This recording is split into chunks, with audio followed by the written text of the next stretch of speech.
Pangulong Duterte. Meron bang pananagutan ng mga kapulisan, mga miyembro ng kabinete at ang presidente mo noong sapilitan nilang pitara ang ating presidente sa dahig? Well, unang-una po bago tayo pumunta sa ganyan, sasagutin ko lang po yung sabi ng ating Executive Secretary Bersamin na hindi raw nila tatanggapin ang pagkatao ni Presidente Duterte kung mabibigyan siya ng provisional liberty. Ang proseso po, sabi ko nung isang araw, kung pwedeng mag-apply for provisional liberty, tignan is, flight risk ka ba? Anong krimen ikaw ang nasasakdal? Ano yung mga kondisyones? At kung may capacity ka ba para manakot mga testigo? Tapos ang susunod na tanong, saan? Kapag pwedeng sa Netherlands, pero siyempre kung sa Netherlands, bakit pa sila hihingi ng provisional liberty? Narito na sila. Pagkamat, siyempre, ganito ang hawla yung tinatawag nating Hilton Prison. Pero, hindi nakapagtataka po ang sinabi ni E.S. Bersamin. Kaya nga nila kinidnap at pinadala sa dahig dahil ayaw nila nasa Pilipinas sa Presidente Duterte dahil kasama si Vice President Duterte, siya ay napakalaking tinik sa kanilang kagustuhan na magkaroon na naman ng Marcos Forever Part 2. So hindi rin po kami nagtataka, ES, na talaga hindi nyo pinapanggapin ang pagkatao ng Presidente Duterte. Pero sa tingin ko, hindi rin kayo patatawarin ng taong bayan. 80 anyos na gusto na lang mamahinga at mamatay sa kanyang sariling bayan, pinagkakait nyo pa. Huwag po kayo mag-alala. Nakaukit po yan sa puso at isipan ng mga taong bayan, karagdagang kasalanan ng Marcos administration sa sambayan ng Pilipino. Hindi po yan mabubura sa aming isipin. So ano nga bang krimen ang nangyari nung sapilitang isinakay nila sa presidente sa eroplano na nagdala sa kanya sa dahig? Well, ang ginagamit po nating term ay kidnapping. Pero sa totoo lang, ang kidnapping po, hindi po pwedeng gawin ng isang taong gobyerno. Kapag taong gobyerno po ang nanupil ng kalayaan ng liberty, ang tama pong krimen na nagawa ay yung tinatawag na arbitrary detention. Ano ba yung mga elemento ng arbitrary detention? Number one, yung nasasakdal o yung taong gumawa ay isang taong gobyerno. Pangalawa, pinakait niya yung kalayaan ng isang tao. Dapat merong aktual na paghuhuli at restraint ng kanyang kalayaan. Pangatlo, ito ay walang legal na basihan.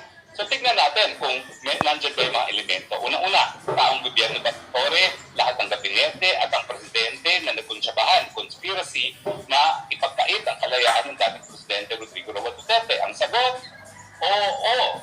Element 1, present. Element 2, nagkaroon ba ng aktual na pagdedetene ni Presidente Duterte? Well, nakita naman natin sa video, tinanong nga ni Presidente doon sa Villamor, ako ba'y under arrest? Opo. Anong dahilan? Hindi nila naman pinakita yung warrant of arrest ng ICC. Pero ang sinasabi nila, Interpol, ICC, pero wala pong kadududa na nung panahon na yon, hindi makakaalis Presidente doon sa Villamor. Kasi sa patutak na pulis ang naroroon para siguraduhin na hindi siya makakaalis doon sa Villamor. So, element number 2, present! At ang pangatlo, ang detention is without any legal basis. Yan po ang pag-uusapan natin. Legal na basihan ba yung warrant of arrest? Well, kung yung warrant of arrest ay dumaan sa tamang proseso, legal po yan. Pero ang sinasabi nga natin, hindi tama ang proseso. Ano yung hindi nasunod? Yung Article 59 ng Rome Statute na dapat yung unang-una, humingi muna ng kooperasyon sa pamamagitan ng DFA ang ICC. Pangalawa, humingi rin ng assistance sa Interpol ang ICC. Hindi po parehong naganap yan. Unang-una, wala pang ang request na nagagawa ang ICC sa Pilipinas, ayan na sila, inareso na nila. Pangalawa, wala namang kahit anong kooperasyon na hiningi ang ICC sa Interpol at wala pang ginagawa ang Interpol kasi walang red notice alert laban kay Presidente Duterte ng mga panahon na yon. Pangatlo, meron lang diffusion notice na ang nagpadala naman ay Pilipinas. Sa bali wala yun. Parang ang Pilipinas, hinihingi niya sa sarili niyang Pilipinas na arestuhin si Presidente Rodrigo Roa Duterte. Now, paano sana naging legal yung warrant of arrest na inisyu ng ICC? Well, naging legal sana yan kung pinadaan sa proseso. Ang sabi ng Rome Statute, papadaanin natin yan sa pamamagitan ng proseso ng extradition. At ang extradition naman, ang umiiral na batas dyan na isang presidential decree na hanggang ngayon po ay hindi pa na repeal, At ang yan po ang Presidential Decree 1069 na nagsasabi na kinakailangan maghain ng complaint for extradition ang gobyerno sa ating ITC. Ang ITC mag-i-issue ng warrant of arrest.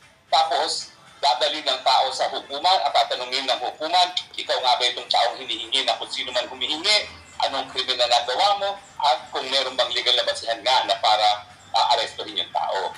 Yung issue na kung meron legal na basihan, hindi po naging issue sa lokal na hukuman kasi hindi nga nila pinadala sa lokal na hukuman. Ang ginawa nila, dinaretso nila sa ICC na hindi naman po yan ang intensyon.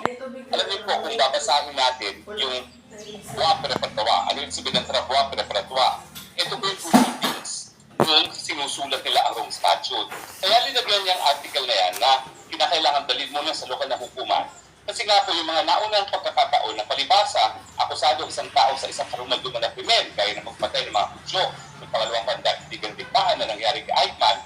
Yung Eichmann nga kasi kinidnap galing sa Argentina, dinarag para hindi makapalag at dinala sa Israel kung saan siya limitis. At ang isang depensa niya, hindi ko naman yung kidnapping na ang ginawa niyo sa akin para lang ako mapanagot, para magkaroon ng katarungan ng biktima ng World War II. Sabi ng hukuman doon na Israeli Supreme Court, main pa nga dahil wala akong pakialam, palay namin kung paano ko nahuli, importante, bigyan ka ng katarungan at ng patas na paglilitis. Pero alam natin, hindi na po yan sang-ayon sa batas na ng karapatang pantao. Kinakailangan, kung ikaw ay nais mong magbigay ng katarungan laban sa isang tao na gumawa ng isang karumal-dumal na krimen laban sa buong daigdig, yung pamamagitan ng pagkuha mo sa taong yun ay dapat nasa tama rin. Kaya nga, ginawa ng Rome Statute, dapat dalhin muna sa lokal na hukuman at magkaroon ng tamang extradition hearing nang masigurado na walang paglabag sa karapatang pantao. At dahil hindi nga po yan nasunod, anong tanong natin? Nandyan ba ang legal na basihan sa pag-aaresto at pagpapunta sa dahig ng presidente? Ang sagot, there was no legal warrant. Dahil nga po, ang warrant of arrest dapat pinapunta muna si Presidente Duterte sa harap ng lokal na hukuman nang malaman kung meron bang sapat na basihan na bigyan ng visa yung mandamiento de arresto na in-issue ng ICC. So mukhang ang element 1 present, ang element 2 present, ang element 3 present. So talagang ito pong kaso laban sa mga taong gobyerno na ng huli